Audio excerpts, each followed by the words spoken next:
Fox propaganda machine remains what it's always been. Donald Trump's personal echo chamber, pushing his lies, conspiracies, and defending his actions, no matter how outrageous.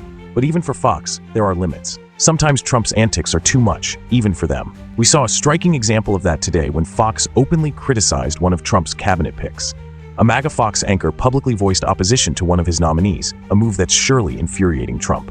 We're going to dive into all of it in this video. Before we begin, though, a quick request. If you enjoy this content, please give the video a like and subscribe to the channel. Your support means the world and helps us continue bringing you more. Now let's talk about this controversial nominee, Matt Gaetz. He's arguably one of the most extreme, dangerous, and unqualified choices Trump has ever considered, which says a lot given the inclusion of RFK Jr. and Tulsi Gabbard. Before we explore what the Fox host had to say, let's catch up on the latest developments in the Matt Gaetz saga, including a damning report from CNN. Check it out in this clip. And Joel Leppert is back with me. Of course, last night on this show, he revealed how his two clients testified that then Congressman Matt Gaetz paid them both for sex on apps, including Venmo and PayPal, that one of the women also witnessed Gaetz having sex with her 17-year-old friend on an air hockey table at a party.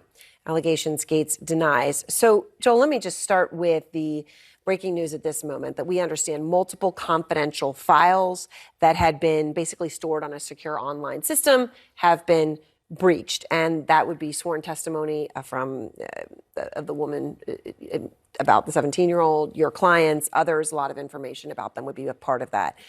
How damaging would all of this be if it comes out, all the information that you know, to Matt Gaetz? Well, the depositions of my client lasted over 6 hours, so it was a very extensive testimony from the very beginning of July 2017 throughout her interactions from 2019. She provided very detailed testimony during the civil lawsuit that Representative Dorworth brought against the minor and Joel Greenberg, alleging that they had defamed him. Joel Greenberg, of course, is serving time. That's right. Now, and you describe his role in all of this as what?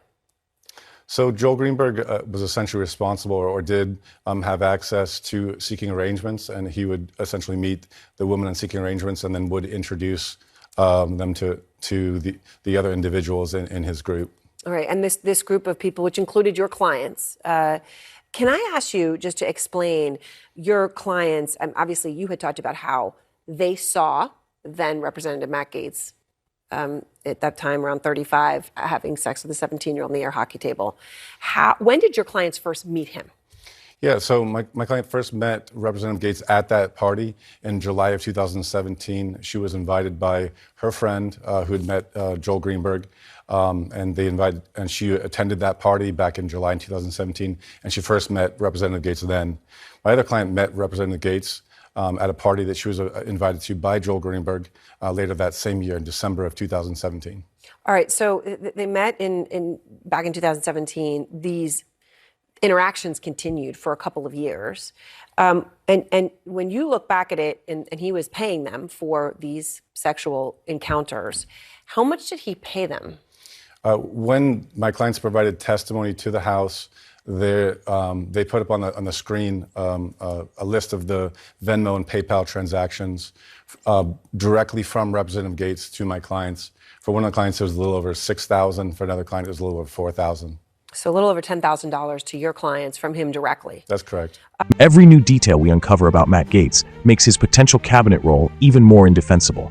The case for why he should be anywhere near the Department of Justice, aside from being investigated by them, is non-existent. Let's not forget his glaring lack of experience in prosecution. Matt Gaetz is unqualified, reckless, and under criminal scrutiny. This shouldn't even be up for debate.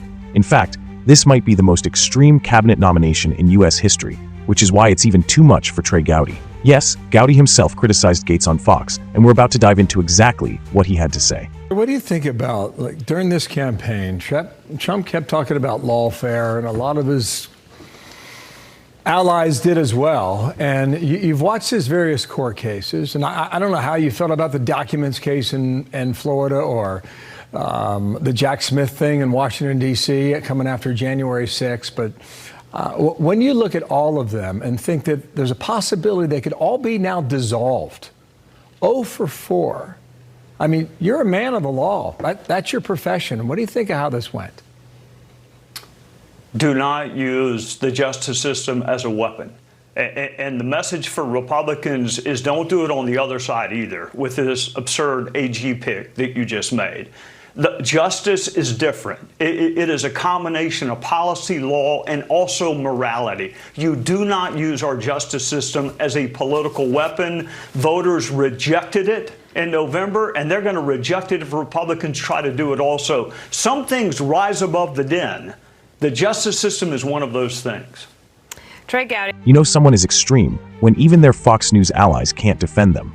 Trey Gowdy is right. Matt Gaetz is simply too extreme. Now, while I didn't appreciate Gowdy's attempt to draw a false equivalency between Gaetz's blatant desire to target Donald Trump's political enemies and Merrick Garland's careful prosecution of Trump for actual crimes, his main point still stands. Matt Gaetz would be a dangerous political appointee using his position to attack Trump's adversaries. Fox knows it. Republicans know it. So why isn't that enough? It's hard to say whether Senate Republicans will actually confirm Gaetz, given their usual spinelessness, but it's clear Donald Trump isn't thrilled about Gowdy's remarks. And Gaetz isn't the only problem. Trump's other nominees are equally extreme, reckless, and damaging to our relationships with other nations. They're an embarrassment, just like Trump himself. Thanks for watching, and I'll see you in the next one.